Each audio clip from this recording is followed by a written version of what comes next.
मैं आदरणीय प्रधानमंत्री जी से अनुरोध करती हूं कि रोजगार मेले के इस विशेष अवसर पर अपने मार्गदर्शन से हम सभी को एवं देश भर से जुड़ी युवा महाशक्ति को अनुग्रहित करें।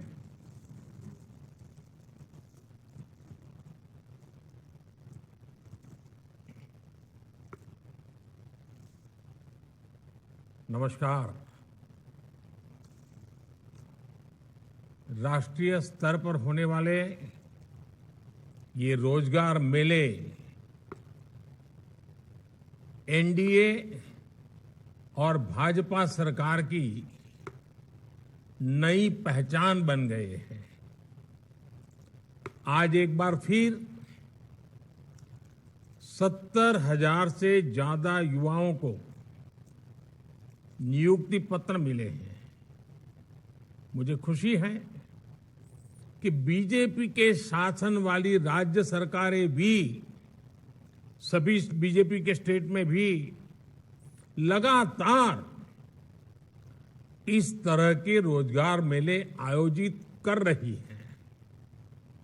जो लोग इस समय सरकारी नौकरी में आ रहे हैं, उनके लिए ये बहुत महत्वपूर्ण समय है। आजादी का अमृत काल अभी शुरू ही हुआ है। आपके सामने अगले 25 वर्षों में भारत को विकसित राष्ट्र बनाने का लक्ष्य है। आपको वर्तमान के साथ ही देश के उज्जवल भविष्य के लिए भी जी जान से जुट जाना है। मैं आज नियुक्ति पत्र पाने वाले सभी युवाओं को और उनके परिवारजनों को बहुत बहुत बधाई और बहुत शुभकामनाएं देता हूं। साथियों, आज भारत में प्राइवेट और पब्लिक सेक्टर दोनों में ही नौकरियों के निरंतर नए मौके बन रहे हैं। बहुत बड़ी संख्या में हमारे नौजवान स्वरोजगार के लिए भी आगे आ रहे हैं। बिना गारंटी बैंक से मदद दिलाने वाली मुद्रा योजना ने करोड़ों युवाओं की मदद की है। Startup India, stand up India जैसे अभियानों से युवाओं का सामर्थ्य और ज्यादा बढ़ा है। सरकार से मदद पाने वाले ये नौजवान अब खुद अनेक युवाओं को नौकरी दे रहे हैं। बीते वर्षों में जिस तरह बड़े पैमाने पर युवाओं को सरकारी नौकरी दी गई है, यह अभियान भी अपने आप में अभूतपूर्व है। देश में सरकारी नौकरी देने वाले प्रमुख संस्थानों जैसे एसएससी, यूपीएससी और आरआरबी पहले के मुकाबले इन व्यवस्थाओं के माध्यम से ज्यादा युवाओं को नौकरी दी है। और अभी जो वीडियो दिखाया गया उसमें उसका जिक्र भी है। इन संस्थाओं का जोर परीक्षा प्रक्रिया को पारदर्शी, व्यवस्थित और सरल बनाने पर भी रहा है। पहले जिन भर्ती परीक्षाओं को पूरा होने में उसका जो चक्र होता था, वो चक्र पूरा होने में साल, 1.5 साल का समय यूं ही लग जाता था। और अगर वो कोई कोर्ट कचहरी में चला गया तो 2-2, 5-5 साल बिगड़ जाते थे। ये सारी चीजों से बाहर निकल करके अब कुछ ही महीनों में सारा चक्र, सारी प्रक्रियाएं पारदर्शी पद्धति से पूर्ण कर दी जाती है। साथियों, आज पूरी दुनिया हमारी विकास यात्रा में साथ चलने के लिए तत्पर है। भारत को लेकर ऐसा विश्वास और हमारी अर्थव्यवस्था पर इतना भरोसा पहले कभी नहीं रहा। आप जानते हैं, एक तरफ वैश्विक मंदी, कोरोना जैसी भयंकर वैश्विक महामारी, दूसरी तरफ युद्ध की वजह से वैश्विक सप्लाई चेन टूटना, कितनी कितनी कठिनाइयां दुनिया में दिखाई दे रही है। इन सब के बावजूद, और युवानों, मेरे युवा साथियों, इस बात को आप गौर कीजिए, इन सारी दिक्कतों के बावजूद भी भारत अपनी अर्थव्यवस्था को नई ऊंचाई पर ले जा रहा है।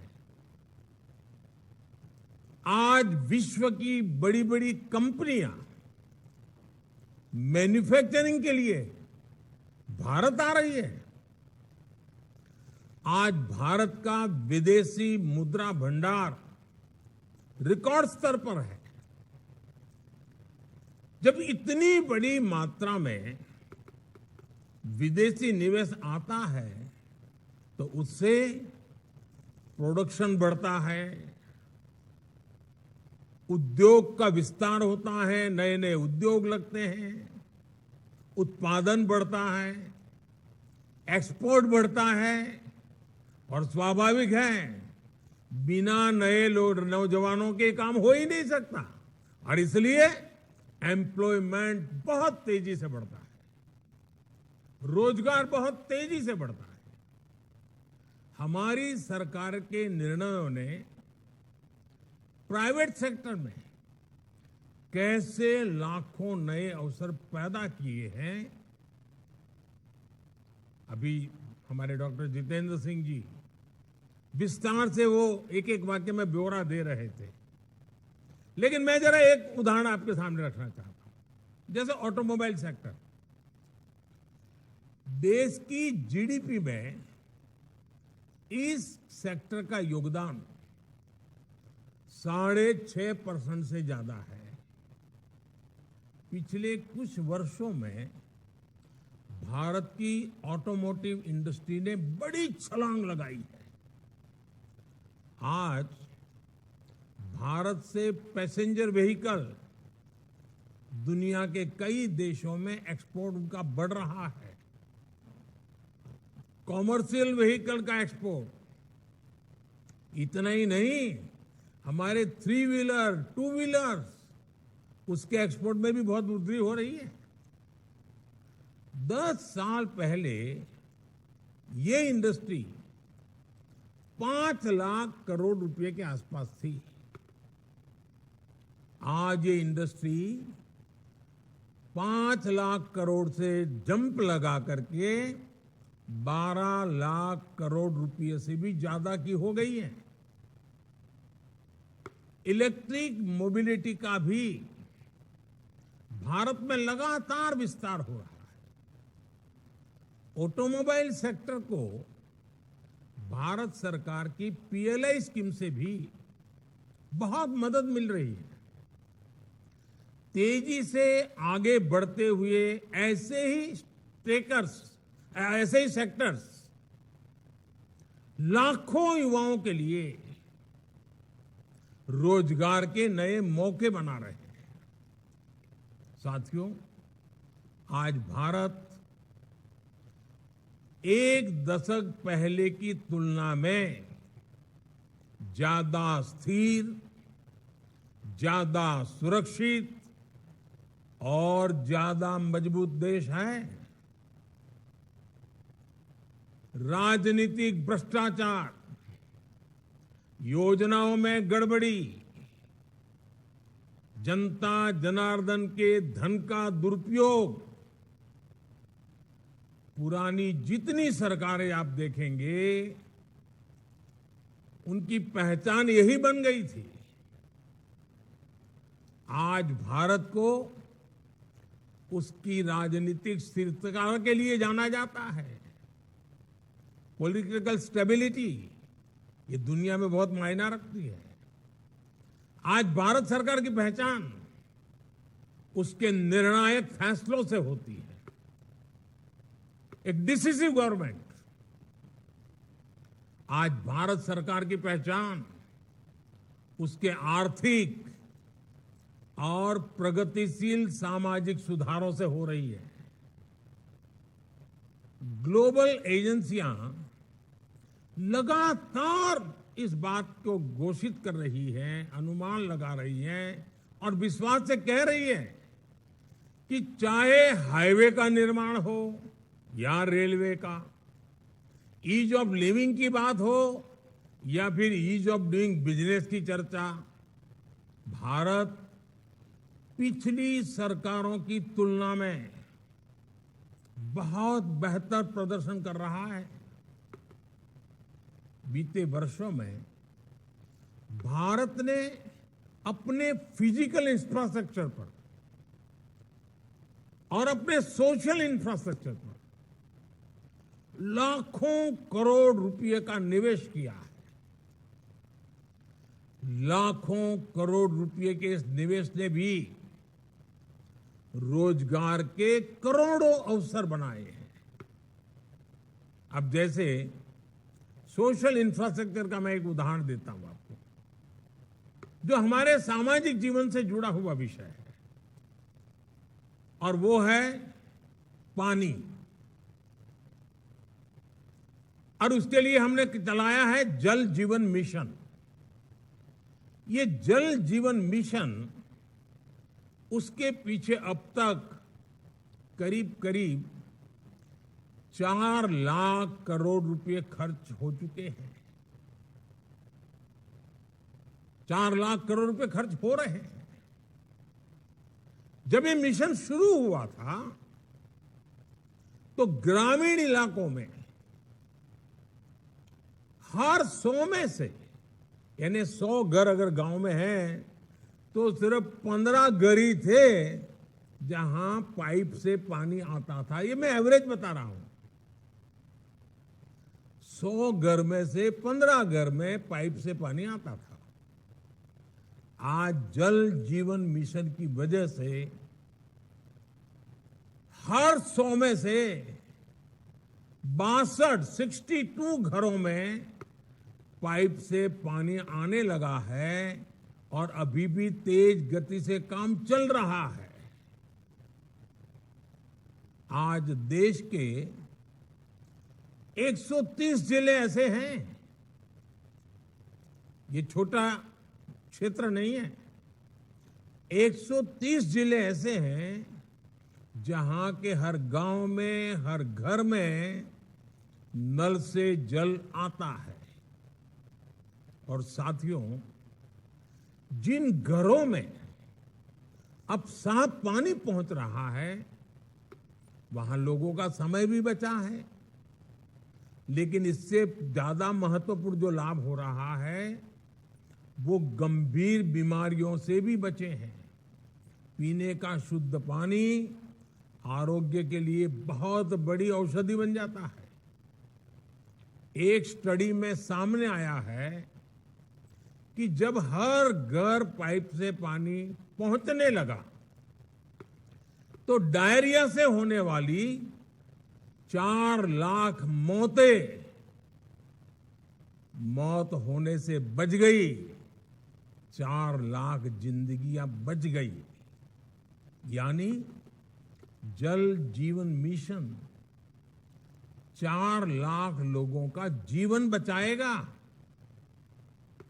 ये स्टडी ये भी कहती है कि हर घर जल पहुंचने से देश के गरीबों के 8 लाख करोड़ रुपए से अधिक बचने वाले हैं। यानी गरीब के घर में पैसा बचने वाला है, मध्यम वर्ग के परिवार का पैसा बचने वाला है। ये पैसे वो पानी का इंतजाम करने में, पानी से होने वाली बीमारियों के इलाज में खर्च करना पड़ता था उनको। जल जीवन का एक और बड़ा लाभ ये भी होगा कि इससे महिलाओं का बहुत सारा समय भी बचेगा। इस रोजगार मेले में नौकरी पाने वाले आप सभी समझ सकते हैं कि सरकार की एक एक योजना का कितना बड़ा मल्टीप्लायर इफेक्ट होता है। जल जीवन मिशन का उदाहरण आपके सामने मैंने रखा है।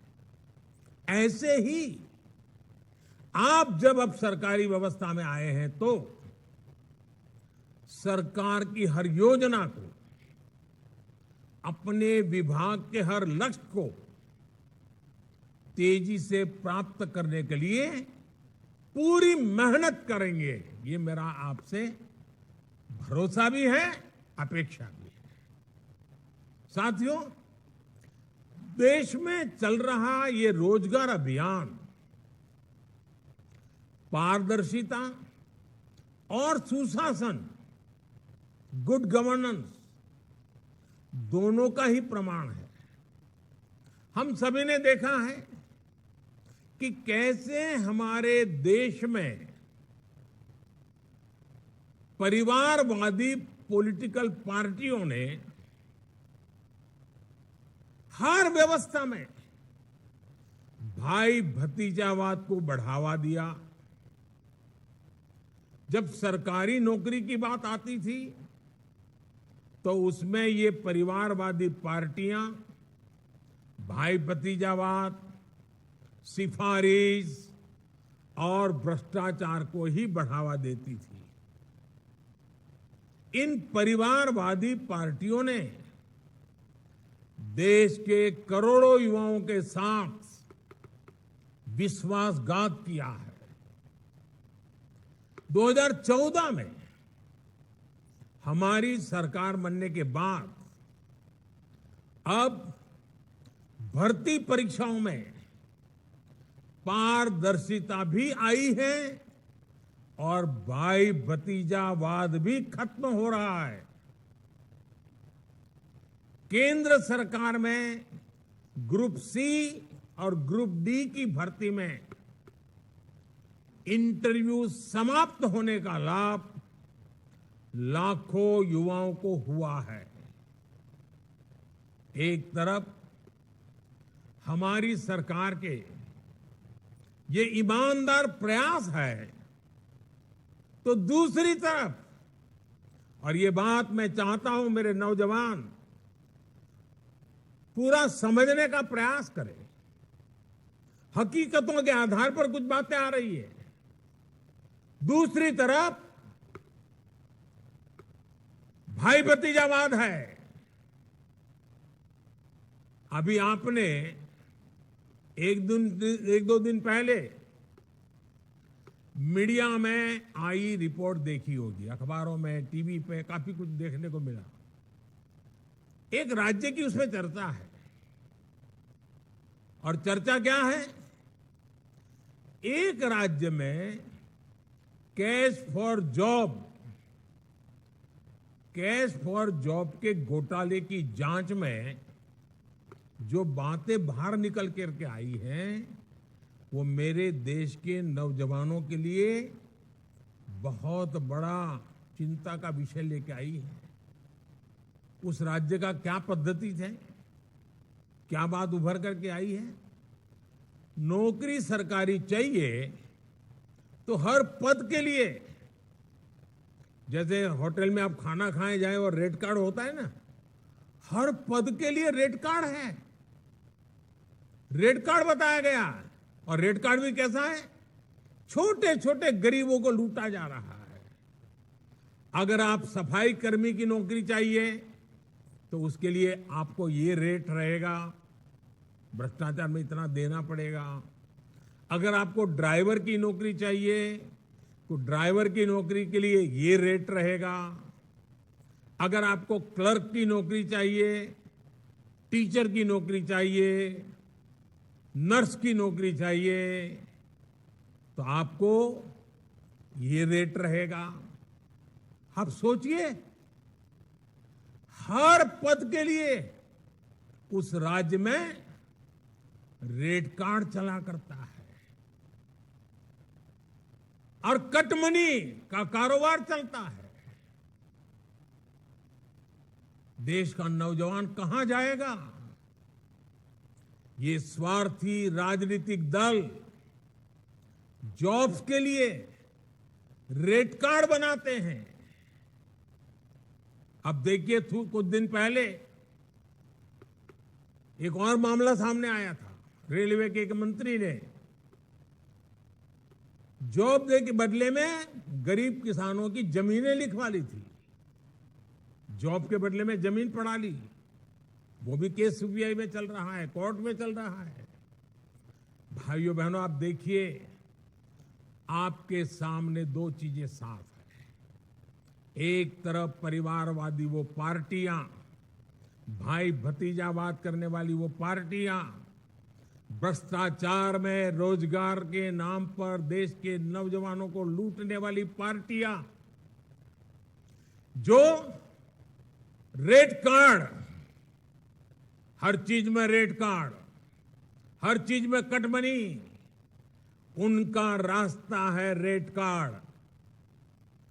जबकि हम युवाओं के उज्जवल भविष्य को सेफ गार्ड करने पर काम कर रहे हैं। रेट कार्ड आपकी काबिलियत को, आपके सामर्थ्य को, आपके सपनों को चूर चूर कर देते हैं। हम आपके सेफ गार्ड में लगे हैं, जो आपके सपनों के लिए जीते हैं, आपके संकल्पों को साकार करने के लिए काम कर रहे हैं। आपकी हर इच्छा आकांक्षा, आपके परिवार की हर इच्छा आकांक्षा, उसको सेफगार्ड करने में हम लगे हैं। अब देश तय करेगा, देश के नौजवानों का भविष्य रेट कार्ड के भरोसे चलेगा कि सेफगार्ड व्यवस्था के अंदर सुरक्षित तरीके से पनपेगा।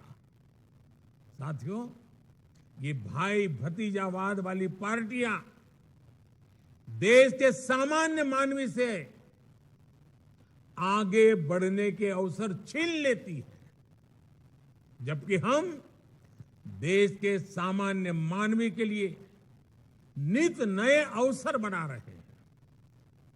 साथियों, हमारे देश में कुछ राजनीतिक दलों ने लोगों को भाषा के नाम पर एक दूसरे से भिड़ने के लिए, देश को तोड़ने के लिए भाषा को एक हथियार बनाया। लेकिन हम भाषा को लोगों को रोजगार देने, उन्हें सशक्त करने का माध्यम बना रहे हैं। हमारी सरकार ये सुनिश्चित कर रही है कि किसी को अपना सपना पूरा करना हो तो कोई भी भाषा उसके सामने दीवार न बने। भारत सरकार आज जिस तरह मातृभाषा में भर्ती परीक्षा पर जोर दे रही है, एंट्रेंस एग्जाम पर जोर दे रही है, उसका भी सर्वाधिक लाभ मेरे देश के बेटे बेटियों को मिल रहा है, हमारे नौजवानों को हो रहा है। रीजनल लैंग्वेज में परीक्षा होने से युवाओं को आसानी से अपनी योग्यता साबित करने का अवसर मिला है। साथियों, आज तेजी से आगे बढ़ते हुए भारत में सरकारी व्यवस्थाओं और सरकारी कर्मचारियों के काम करने का तरीका भी तेजी से बदल रहा है। है।